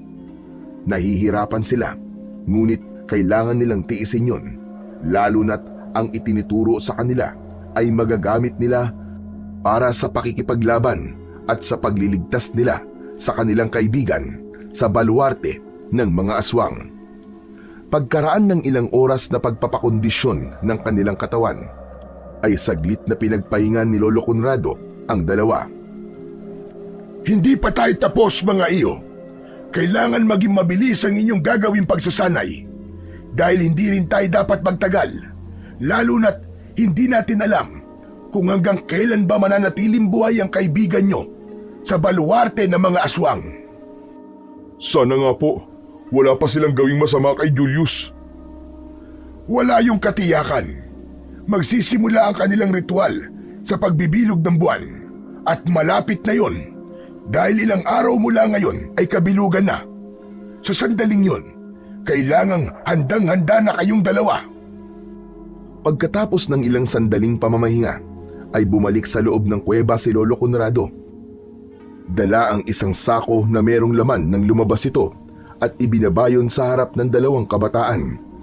Kinuha ni Lolo Conrado sa loob ng sako ang 2 uri ng armas. Ibinigay niya kay Rocco ang isang karit at arnis naman na may matutulis na bakal ang dulo ang iniabot niya kay Sandro. Para sa amin po ba to, Lolo Conrado? Ito po ba magiging armas namin? Tama ka, Rocco. Yan ang mga armas na gagamitin nyo kapag pumasok na kayo sa baluarte ng mga kampon ng kadiliman. Hindi po namin alam kung paano gamitin ang mga to eh. Kaya nga ibinibigay ko na sa inyo dahil magpapatuloy tayo sa gagawin nyong pagsasanay. Unang lumapit si Lolo Conrado kay Rocco at itinuro ang tamang paghawak ng karit, kung paano ito gagamitin at paiikutin sa ere sa pamamagitan ng magkabila ang kamay. Mabilis ang bawat kilos ng braso ni Lolo Conrado. Nakakatakot lapitan habang nagpapalit-palit sa kanyang 2 kamay ang hawak na karit. Titig na titig si Rocco sa matandang lalaki at tinatandaan ang bawat galaw nito. Sunod namang ipinakita ng matanda kay Sandro ay ang tamang paggamit ng arnis. Hindi yun pangkaraniwang arnis dahil sa mga tulis na nasa dulo nito. Kaya kailangan doble ingat sa paggamit nun. Makikitang bisang-biyasa si Lolo Conrado sa paggamit ng arnis. Buong maghapon ay pinagtiyagaan ng matandang lalaki ang pagtuturo sa 2 kabataan. Hindi naging madali ang pagtuturo at pagsasanay, lalo na't sa isang maling kilos nila ay maaari silang masaktan at masugatan. Ngunit sa husay at pagtitiyaga ni Lolo Conrado sa pagtuturo sa 2, ay madali silang natuto. Sa 2 araw ng kanilang pagsasanay, ay kabisado na ni Sandro at Rocco ang tamang galaw at paggamit ng armas. Napapangiti pa nga si Lolo Conrado dahil nakita niya ang pagpupursigi ng 2 kabataan at madaliling natuto ang mga ito. Kaya sa 3 araw ng kanilang pagsasanay ay alam ni Lolo Conrado na handa na ang magkaibigan para sa kanilang misyon. Masaya ako na mabilis kayong natuto, Sandro at Rocco. Hindi na sayang ang aking pagod. Nakita ko ang determinasyon nyo, ang katangian ng isang magiting na kawal. Kawal? Kawal po, Lolo Conrado? Tinawag niyo po kaming kawal? Ngayon ay mga kawal na kayong maituturing dahil kayo ang haharap sa mga aswang upang iligtas ang inyong kaibigan. Bukas, sa pagbilog ng buwan, yun na rin ang tamang sandali para magtungo kayo sa baluarte ng mga aswang. Nagkatinginan ang magkaibigan. Nakaramdam sila ng kasabikan na may kasamang pag-aalala. Subalit alam nilang sapat ang mga naituro ni Lolo Conrado para harapin ang mga kampon ng kadiliman.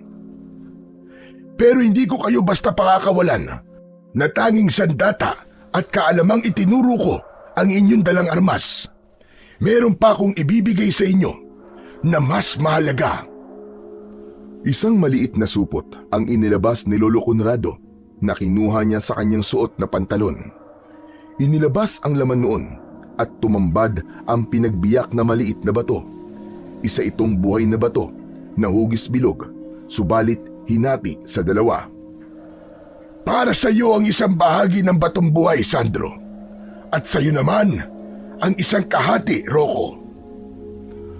Tinanggap ng magkaibigan ang bawat bahagi ng biyak na batong buhay. Ang batong buhay na yan, ang isa pang makakatulong sa inyong dalawa. Ano pong meron ng batong buhay na to, Lolo Conrado? Paano po ito makakatulong sa amin, Lolo? Hindi yan pangkaraniwang butong buhay, kundi nagtataglay din yan ng bisa ng pambihirang kakayahan. Isa yan sa mga anting-anting na aking tinatago. Kaya nga hanggang ngayon ay buhay pa ako at nakakaya kong mamuhay dito sa gubat ng nag-iisa dahil sa aking anting-anting. Ginagamit ko lang ang mga yon kung kinakailangan. Ibig sabihin, may taglay po pala kayong agimat? Pero ba't hinayaan niyo pong bugbugin kayo ng mga mangangaso? Hindi po kayo gumanti. Sabi ko nga, kung talagang kailangan lang, saka ako gumagamit ng agimat. Pero alam kong hindi ako planong patayin ng mga mangangasong yon na gumulpi sa akin, kundi nagalit lamang sila sa ginawa ko. Pero kalimutan na natin yon. Ang mahalaga ngayon ay ang inyong misyon upang iligtas ang inyong kaibigan. Kaya naghanda na ang magkaibigan. Nagluto ng masarap na pagkain si Lolo Conrado dahil hindi niya rin alam kung gaano katagal ang kanilang gagawing pagliligtas sa kaibigan si Julius na bihag ng mga aswang. Isang masarap na hapunan ang inihanda ng matandang lalaki. Dahil pagod din sa maghapong pagsasanay ang dalawa, kaya nilantakan nila ang masarap na pagkain. Napapangiti na lamang si Lolo Conrado habang pinagmamasdan ang magkaibigan. Aba, hinay-hinay lang mga utoy. Baka naman hindi na kayo makagalaw dahil sa sobrang kabundatan. Kayang-kaya po namin. Sanay po kaming lumaban ng busog. Kaya nga po, Lolo. Yun po ang aming energizer. Mas aktibo po kami kapag busog. Hala, sige.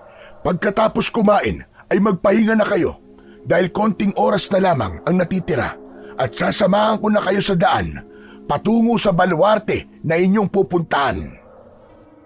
Ilang oras din na nakatulog ang magkaibigan at ginising na ito ni Lolo Conrado. Pinaghanda na sila para sa kanilang misyon. Dinampot ni Sandro at Rocco ang sandata na ibinigay sa kanila ng matandang lalaki. Ang bahagi naman ng biyak na batong buhay ay naroon na rin sa kanilang mga bulsa. Nakalagay sa isang supot yun at tiniyak na hindi basta-basta mahuhulog. Mahalagang nakadikit sa kanilang katawan ang batong buhay upang ang bisa nito ay mapakinabangan nila. Binagtas ng tatlo ang kadiliman ng gabi at ang madawag na daan patungo sa baluarte. Ang liwanag ng buwan ay hindi pa sapat upang tanglawan ang kanilang dinaraanan. Subalit maya-maya lamang ay mas sisikat na ang buwan at magbibigay na ito ng mas malawak na liwanag sa kanilang daan. Huminto sa paglalakad si Lolo Conrado. Lolo, bakit po kayo huminto? Dito na po ba yun? Ito na ang lagusan patungo sa inyong pakay na lugar. Hindi ko na kayo maaaring samahan pa. Hala, bakit po Lolo Conrado? Kailangan ka pa po namin. May tiwala na ako sa inyong kakayahan. Magagawa nyo, Sandro, Rocco. Hindi nyo na kailangan ng tulong ko. Pero, Lolo Conrado, kaya nyo na yan. Nakikita ko at ramdam ko ang inyong husay. Kaya alam kong malalagpasan nyo yan. Isa pa, ipinagkatiwala ko sa inyo ang mutya ng batong buhay. Kaya, hindi kayo pababayaan yan. Talaga po ba hindi kayo sasama? Hindi nga, Apo. Dahil ang pagpasok sa loob ng baluarte ay maaaring maging kahulugan ng aking kamatayan. Lalo na't sa ngayon ay kayo ang may hawak ng mutya, kaya pakaingatan nyo yan. Wala nang nagawa ang magkaibigan. Naintindihan nila ang dahilan ni Lolo Conrado. Mas inuna ng matanda ang kaligtasan nila, kaya ipinagkatiwala sa kanila ang mutya. Kaya hindi nila dapat biguin ang matandang lalaki. Nagsimula ng magbigay ng lalo pang liwanag ang buwan. Iniwan ni Lolo Conrado ang dalawa upang bumalik na siya sa kuweba na kanyang kanlungan. Pinasok na ni Rocco at Sandro ang lagusan patungo sa baluarte ng mga aswang. Walang katiyakan ang kanilang pagtungo roon dahil tanging ang sandata at turo lamang ni Lolo Conrado maging ang pinagbiyak na batong buhay ang kanilang pinanghahawakan. Nang mapasok na ni Sandro at Rocco ang naturang baluarte, ay bigla silang natigilan dahil agad silang sinalubong ng mga nilalang na lumilipad. Mga aswang na tiktik ang mga yon na agad na umatake sa kanila. Maaaring sila din ang bantay sa daan ng lagusan. Hindi nagpakita ng takot at pagkabahala ang magkaibigan. Hawak nila ang armas na ibinigay sa kanila ni Lolo Conrado. Sa bawat pagsugod ng aswang ay buong tapang at lakas nilang hinaharap ang mga ito. Humihiwa sa leeg at sa iba pang bahagi ng katawan ng mga aswang ang hawak na karit ni Rocco. Pumapalawang aswang na kanyang nasusugatan at ang dugo ay tumitilamsik. Samantalang bumabaon naman ang arnis na may matutulis na bakal sa katawan ng mga aswang. Yun ang gamit ni Sandro para harapin ang mga umaataking halimaw. Matindi ang nangyaring sagupaan sa pagitan ng magkaibigan at ng mga umaataking aswang na tiktik. Ngunit napagtagumpayan yun ng dalawa. Ngunit ganun na lamang ang pagtataka ng dalawa na ang mga aswang na patay at nakahandusay sa damuhan ay bigla na lamang nawala na tila tinangay ng isang makapal na usok. Hala! Saan napunta mga aswang? Tinangay ng usok, Sandro. Baka buhayin uli ang mga yun. Hindi matatapos ang pagsagupa natin sa kanila kung mabubuhay uli ang mga aswang na pinatay na natin. Hindi siguro. Baka ganun talaga kapag napapatay ang mga aswang dito sa kanilang baluarte. Naglalaho na parang bula. Mabuti pa, ituloy na lang natin ang paglalakad. Mukhang malapit na tayo sa pinakapusod ng baluarte. Malamang, naroon ang kaibigan natin. Nagsimula na maglakad muli ang dalawang magkaibigan. Bigla silang napahinto sa malakas na tunog ng kung anong ugong. Galing ang ugong na yon sa isang tambuli. Kasunod ay ang malalakas na hampas ng tila tambol. Nagsimula sa marahan tunog hanggang sa bumilis ng bumilisyon, saka biglang huminto at nawala. Ano kayang ibig sabihin nun, Rocco? Baka yun ang hudyat ng pagsisimula ng kanilang ritual, yung kanilang seremonyas. Dapat na natin makita si Julius. Baka siya ang dahilan ng pagsasagawa nila ng ritual. Ipinagpatuloy ng magkaibigan ang pagpasok sa lugar na yon hanggang tumambad sa kanila ang isang malawak na tila komunidad. Naliliwanagan yon ng maraming sulok na maliliit at malalaki. May mga kubo na yari sa mga kugon at kahoy. Naisip nila, yun na marahil ang sinasabing balwarte ng mga aswang. Napasok din nila ang lugar na yon sa wakas. Humanap sila ng pwesto para makita ang kanilang hinahanap na kaibigan. Hanggang sa makita ng dalawa ang isang hawla o kulungan na yari sa malalaking kahoy. Naroon sa loob si Julius at nakagapos. Rocco! Rocco! Tignan mo! Ayun si Julius, oh! Nakita ko na siya! Nakita ko na rin, Sandro. Nasa loob siya ng isang kulungang kahoy. Dapat na tayo makahanap ng paraan kung paano tayo makakalapit sa kanya at mailigtas siya. Nasa kanilang kubo pa ang mga aswang. Hindi pa sila lumalabas para sa kanilang gagawing ritual. Dapat na tayo makalapit sa kinaroroonan ni Julius ngayon. Pero paano? May naisip ako, Sandro. Napanood ko yun sa isang pelikula kung ano ang ginawa nila para hindi sila maamoy ng mga aswang at hindi sila mapansin kahit nakikihalubilo. Paano? Sinabi ni Rocco kay Sandro ang dapat niyang gawin. Humanap sila ng lugar na maputik at hindi naman sila nahirapang makakita nun. Ayon kay Rocco ay kailangan nilang kulapulan ng putik ang kanilang buong katawan upang hindi maamoy ng aswang na may ibang nilalang silang kasama. Kaya makakagalaw sila sa loob ng balwarte habang nagtatago sa dilim. Agad nilang ipinunas sa kanilang katawan ang putik na kanilang nakita. Walang katiyakan kung epektibo ba yun, pero dapat nilang subukan. Hindi naman sila nabigo dahil pagkaraang kulapulan nila ng putik ang kanilang katawan ay nakalapit silang magkaibigan sa lugar kung nasaan ang kaibigan nilang si Julius. Hindi sila napansin ng mga aswang na naroon. Julius! Julius! Nandito na kami! Rocco? Sandro? Ililigtas ka namin. Ilalabas ka namin sa kulungang yan. Salamat at hindi niyo ako pinabayaan. Huwag ka na muna magpasalamat, Chong. Hindi ka pa namin naililigtas. Andito pa tayo sa balwarte ng mga aswang. Kailangan mo ng pamputol ng tali dito sa kulungan. Ako na ang bahala. May karit akong dala. Nagmamadaling pinutol ni Rocco ang nakataling lubid sa kulungan ni Julius. Nang matanggal yun, ay nabuksan ang kulungan. Wala pa ring nakakapansin sa kanila. Hanggang sa ganap na nilang mailabas ng kulungan ang kanilang kaibigan. Sandali, hindi maaaring walang nakatali sa loob ng kahoy na kulungan. Makakahalata sila. Anong gagawin natin? Alam ko na, may naisip akong paraan. Humanap si Rocco ng isang nilalang na naroon sa balwarte. Isang aswang na nasaan yung tao ang nakita niya na natutulog. Agad itong inupakan ni Rocco at nang mawalan ng malay ay saka binuhat at inilapit kina Sandro. Julius! Hubad! Bilisan mo!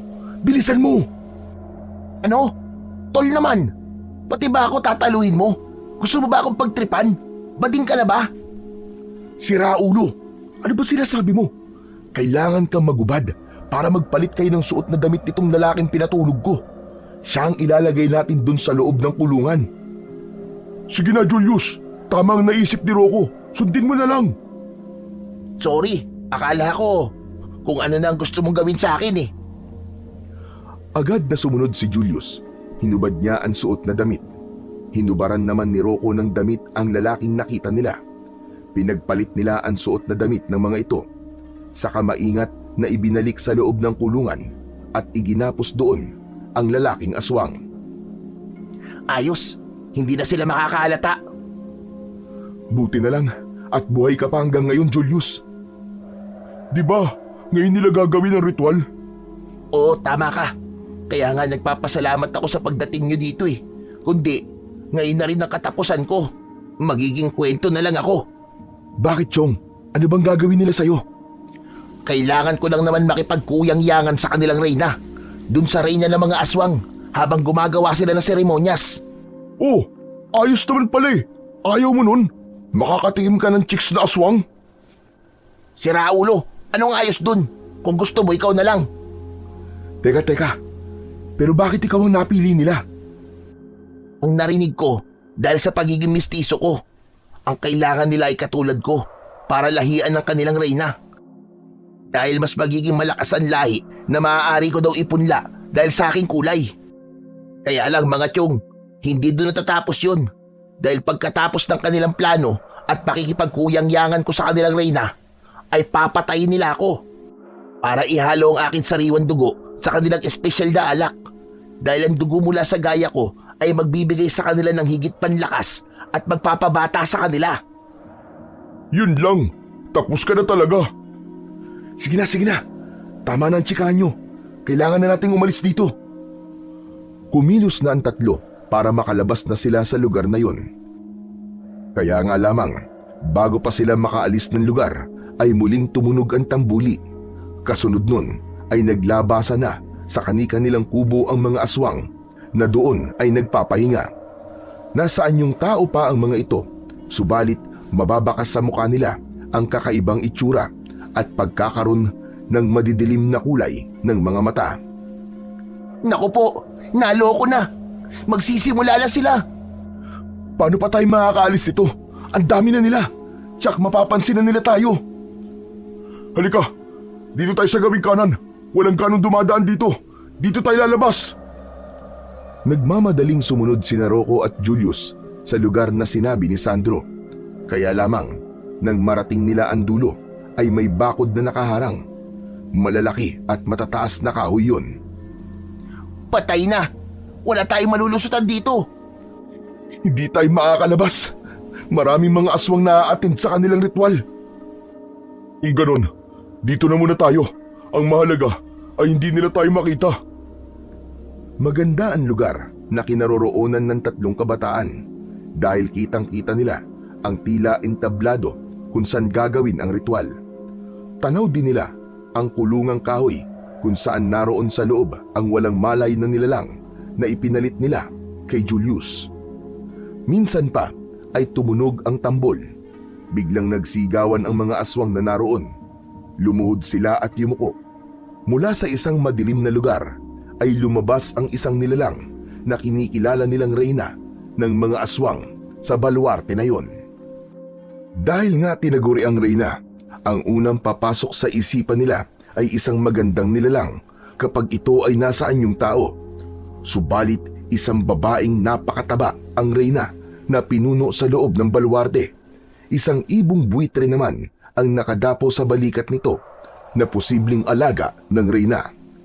Impit na tawa ang pinakawalan ni Sandro nang makita ang kinikilalang reyna ng mga aswang. Just King yan. Para lang palang aparador sa laki ang katawan ng kanilang reyna. Ibig sabihin, yan pala makakakuyang-yangan mo, Julius. Nakakauma yan. Grabe! Buti na lang talaga at pinuntahan niyo ako rito. Hindi ko kaya makipagbembangan sa babaeng yan. Yaks! Baka mo, ikamatay mo pa pag nagkataon. Mukhang hanggang 10 rounds, kaya niyan eh. Pipigain ka talaga niyan. Ubus talaga ang buong pagkatao mo, maniwala ka. Samantala, puntahan naman natin ang kinaroroonan ng reyna ng mga aswang. Reyna Barbara, handa na po ang lahat. Maaari na po simulan ang ritual upang inyo nang maaniig ang lalaking magbibigay sa inyo ng punla para sa susunod na magiging pinuno ng mga aswang dito sa ating baluarte. Sumenyas ang isang lalaki upang kunin ang nasa loob ng kulungang kahoy. Sumunod ang mga inutusan, subalit hindi makapaniwala ang mga kumuha sa lalaking nasa loob ng kulungan nang makita ang nasa loob nito. Bakit? Anong nagyari? Ilabas niyo na siya. At kanina pa ako nasasabik na makasipig siya. Ano pang ginagawa nyo? Gawin nyo na ang utos ko. Huwag niyong paghintayin si Reyna Barbara. Huwag niyo akong galitin. Ilabas na ang lalaking bihag. Dahil nagagalit na ang reyna, kaya inilabas nila ang lalaki na noon ay unti-unting nagkakamalay at iniharap yun sa reyna. Hindi maaari. Hindi yan ang lalaking kinuha niyo mula sa kapatagan. Hindi siya yon. Sino ka? At bakit ikaw ang nasa loob ng kulungang kahoy? Hindi makasagot ang lalaki sapagkat siya man ay hindi alam kung bakit siya nakakulong. Alisin niya dito. Hindi ko siya kailangan. Patayin yan. Tinira niya ang ating gagawing seremonyas. Ano pang hinihintay nyo? Paslangin ang lalaking yan! Nasaan? Nasaan ang lalaking pupunla sa akin? Bakit wala siya? Hindi ko rin po alam, mahal na Reyna. May sumira ng ating plano. Hindi ito maaari. Alam kong narito pa siya. Hanapin niyo ang lalaking yon. Ang lalaking mistiso na magpupunla sa akin. Hanapin niyo! Agad na kumilos ang mga aswang na naroon. Nagkanya-kanya sila ng lakad upang hanapin si Julius. Nakita ng tatlo ang nangyayaring kaguluhan. Alam nilang nasa panganib sila dahil halos lahat ng mga aswang na naroon sa baluarte ay kumikilos na upang hanapin si Julius. Rocco, humanda ka. Ito na ang hinihintay natin. Kanina pa ako nakahanda, Sandro. Haharapin niyo ang mga aswang na nandito? Sigurado kayo? Oo, Julius. Yun ang tanging paraan para makaalis tayo ng ligtas dito. Kakayanin niyo ba? Hindi sila pangkaraniwan. Mga aswang sila, baka nakakalimutan niyo.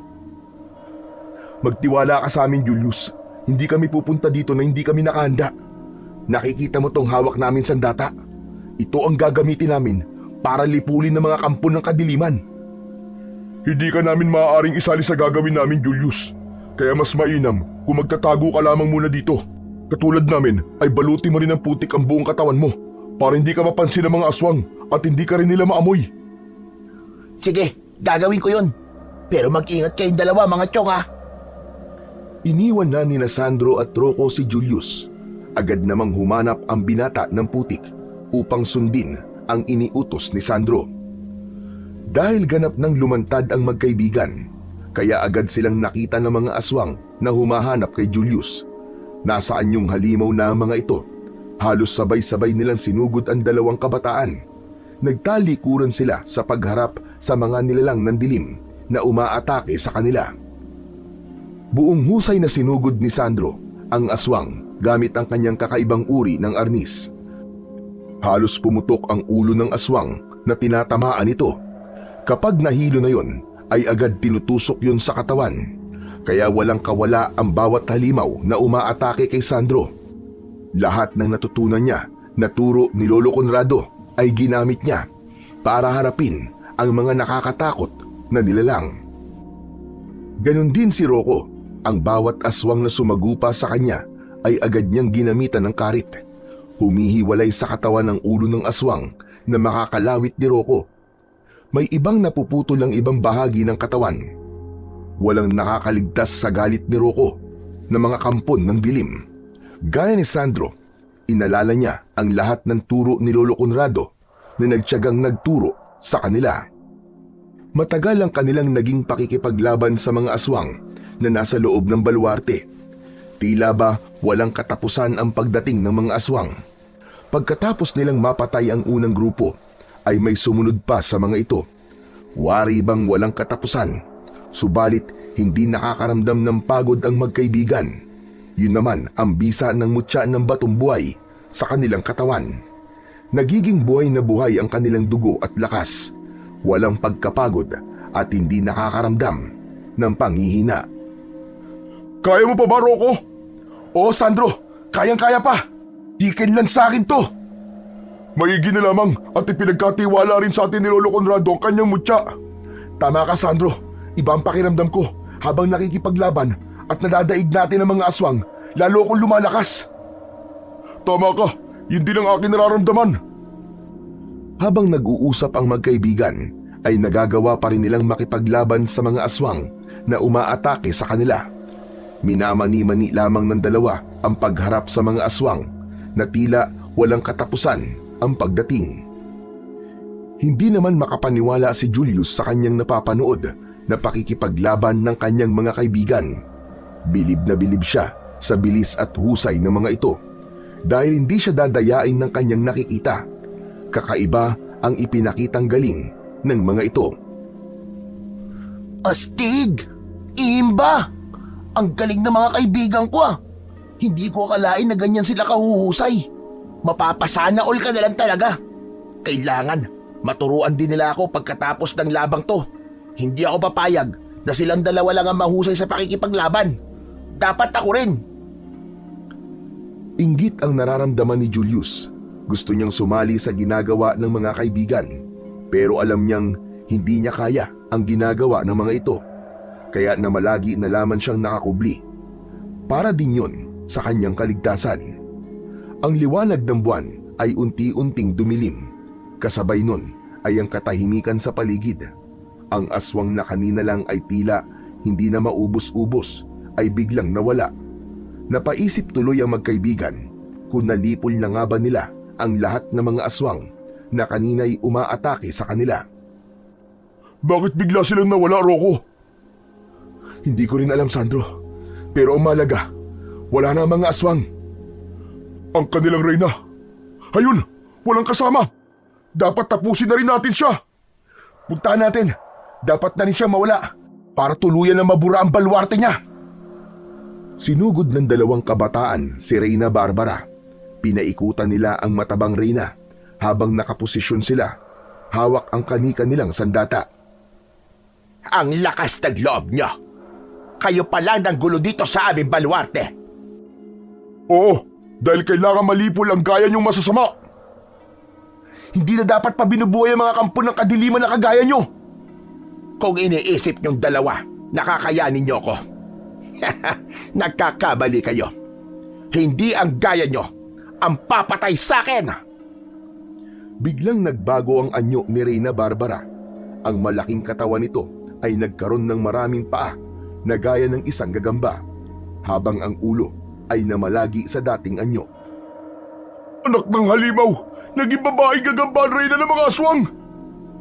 Kakaiba talaga siya. Ngayon lang ako nakakita ng ganyang kapangit na Reyna. Ang sama ng dila mo, binata. Ikaw ang kauna-unahang lumait sa akin ng ganyan. Bakit? Totoo lang naman ang sinabi ko ah! Pangit ka! Pangit ka talaga! Lalong nagalit ang Reyna na nasa anyo ng babaeng gagamba. Hindi niya matanggap ang panglalait ni Rocco. Nagwala ito at iginalaw ang mga paa upang buhatin ang binata. Huwag mo nang pagurin ang sarili mo! Sandro, hindi niya tayo titigilan. Sa dami ng paa niya, mahihirapan tayo. Kaya gamitin mo ang arnis mo. Kailangan bulagin mo siya para hindi niya tayo makita. Gumawa ng paraan si Sandro kung paano niya masusundot ang mata ng Reyna ng mga aswang na nasa anyo ng isang babaeng gagamba, hanggang sa magkaroon ng pagkakataon ang binata dahil na rin sa tulong ni Rocco. Unang tinamaan ng arnis ni Sandro ang isang mata ng Reyna. Isinod ang isa pang mata hanggang sa tuluyan na itong hindi nakakita. Nagwala ito at agad namang ginamit ni Rocco ang karit para isa-isang putulin ang paa ng babaeng gagamba hanggang sa ganap ng maputol ang mga ito. Dahil sa ginawang yon ng magkaibigan, ay wala nang kawala pa ang Reyna ng mga aswang, kaya bumalik na ito sa dating anyo. Sugatan ng katawan at halos hindi na makakita. Mga hayop kayo! Pagbabayaran nyo ang ginawa nyo ito sa akin! Magbabayad kayo! Hindi mo na kami masisingil, pangit at matabang Reyna, dahil tuluyan ka na namin papatayin! Huwag na natin patagalin, Sandro. Tapusin na natin siya! Nagtulong ang magkaibigan upang ibigay na ang kamatayan sa Reyna ng mga aswang. Palahaw at walang katapusang sigaw ang umalingaw-ngaw sa loob ng baluarte nang ganap ng tapusin ng magkaibigan ang buhay ng Reyna ng mga aswang. Wala na. Tapos na ang panggugulo nyo, mga pangit na halimaw. Hindi na mapapakinabangan tong baluarte nyo ngayon dahil wala na kayo. Kitang-kita na magkaibigan ang nangyari sa katawan ng Reyna ng mga aswang. Tila naaagnas ito at ang malapot na likido ay kumalat sa lupa hanggang sa ganap ng mawala. Tapos na ang misyon natin, Tol. Teka, si Julius, nasan siya? Kailangan na tayong bumalik kay Lolo Conrado. Hinanap nila ang pinagtataguan ng kanilang kaibigan nang makarinig sila ng isang malakas na sigaw. Sigaw yun ni Julius. Anak nang, may nangyari sa kaibigan natin! Tignan mo, yung buitring ibon na nakadapo kanina sa balikat ng Reyna ng mga aswang, lumaki siya at dinagit niya si Julius. Akala ko tapos na ang misyon natin, hindi pa pala. Tatangayin niya si Julius, hindi pwede to! Nagmamadaling tumakbo ang magkaibigan upang iligtas si Julius sa kamay ng ibong buitre. Siraulo ka! Hindi mo makukuha ang kaibigan namin! Bago pa makalipad ang ibong buitre, ay nahawakan ni Sandro ang paa ni Julius gamit ang kanyang isang kamay. Subalit ang dambuhalang buitre ay nagawa silang ilipad pa itaas. Nakita ni Rocco ang mga pangyayari. Tanging ang malamlam na liwanag ng buwan ang tanglaw sa kanila ng pangyayaring yun. Hindi makalipad ng mataas ang ibong buitre dahil nabibigatan ito kay Julius at kay Sandro. Kailangan makagawa sila ng paraan. Pinahawakan ni Sandro kay Julius ang tangan niyang arnis upang ibaon ang tulis nito sa katawan ng buitre. Yun nga ang ginawa ni Julius. Nasaktan na malaking ibon at gumewang-gewang sa kanyang paligid. Inulit ni Julius ang pagsaksak sa ibon. Lalo itong nasaktan at nawala sa balanse, kaya bumagsak ito. Nakita ni Rocco ang pagbagsak ng ibon kasama ang kanyang mga kaibigan, kaya patakbo siyang nagpunta sa lugar na kinabagsakan. Ginamit niya ang karit niya upang putulin ang leeg ng ibong buitre. Yun na rin ang naging kamatayan ng ibong alaga ng reyna ng mga aswang. Nagawang iligtas ng magkaibigang Sandro at Rocco si Julius. Nalipol na rin nila ang mga aswang sa baluarte nito. Kaya ngayon ay pabalik na sila sa kinaroroonan ni Lolo Conrado. Kailangan nilang magpasalamat sa matandang lalaki dahil sa ginawa nitong pagtulong sa kanila. Mag-uumaga na noon at maliwanag na rin ang daan pabalik sa kuwebang tirahan ni Lolo Conrado. Nang malapit na sila sa kuweba, ay narinig nilang tila may ibang taong kasama ang matandang tumulong sa kanila. Narinig niyo ba yun? May kausap yata si Lolo Conrado ah. Oo nga, Sandro. Di ba, wala naman siyang kasama dito? Baka nagkaroon siya ng bisita. Nagtaka sila dahil may ibang boses silang naririnig mula sa loob ng kuweba. Upang malaman kung sino ang kasama nito, ay pumasok na sila sa loob. Ganun na lamang ang gulat nila nang makita ang kasama ni Lolo Conrado at hindi sila makapaniwala. Lolo Arturo? Nandito kayo? Hala, anong ginagawa niyo rito? Bakit? Masama ba ang dalawin kong kaibigan ko, ha? Wow! Hindi na kayo mahirap kausap ngayon, Lolo Arturo. Oo nga, tama na po ang sagot niyo. Hindi niyo na kami pinahirapan. Bakit? Pinahihirapan ba kayo nitong kaibigan ko? Opo, Lolo Conrado. Huwag kayo mag-alala. Mula ngayon, hindi na kayo mahihirapang kausapin siya. Magagawa na niyang sagutin ng tama ang mga tanong niyo sa kanya. Ang totoo, mga apo, mahusay din naman gagamot ng kaibigan ko. Nakita niyo naman, maayos na ako ngayon. Lolo Conrado, nagbalik po kami para magpasalamat po sa inyo. Hindi namin mababayaran ang lahat ng tulong na ginawa niyo sa amin. Di ba tama ako? Si Conrado, siya ang makakatulong sa inyo. Opo, tama po kayo. Dahil nailigtas po namin si Julius. Maraming salamat po sa inyo, Lolo Conrado, Lolo Arturo. Ginawa ko lamang ang tama. Lolo Conrado, nais na po naming ibalik sa inyo mga sandata at ang mutyapo na ipinahiram niyo po sa amin. Hindi na! Hindi ko na kailangan yan, Rocco, Sandro. Ibinibigay ko na yan sa inyo. Ha? Talaga po?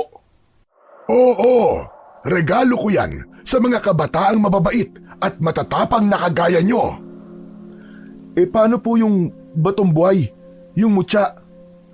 Kasama yon sa ipagkakatiwala ko sa inyo dahil ipinakita nyo sa akin ang kabutihan ng kalooban nyo at kagustuhang para iligtas ang kaibigan nyo. Kaya mananatili yan sa inyo. Hindi po ba kayo nagbibiro, Lolo Conrado? Hindi ako nagbibiro. Dahil ang totoo ay naghahanap ako ng mga kabataang mapagpapasahan yan. At kayo yon, wala nang iba pa. Teka lang po, Lolo Conrado. Paano naman po ako? Parang lugi yata ako ah. Huwag kang mag-alala, Julius. Ako ang bahala sa'yo, ang Lolo Arturo mo. Nye, Lolo Arturo, baka naman iba po ang ibigay niyo sa akin. Bakit? Wala ka bang tiwala sa akin? Ano po bang ibibigay niyo sa akin? Eto, isang medalyon. Isang uri ng medalyon na matagal ko nang iniingatan. Teka, wala naman po kayo dati nito ah. Dahil ako ang nagtago niyan. Ngayon nagkita kami ng kaibigan ko. Ibinalik ko na sa kanya.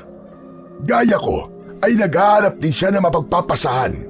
Kaya ikaw ang mapalad na mapagbibigyan ng medalyon na yan. Magagamit mo rin yan para harapin ang mga masasamang nilalang. Wow! Meron na rin ako mga chong! Ayos, masaya ako para sa'yo, Julius. Paano yan? Tayong tatlo ay may kanya-kanya ng mutya.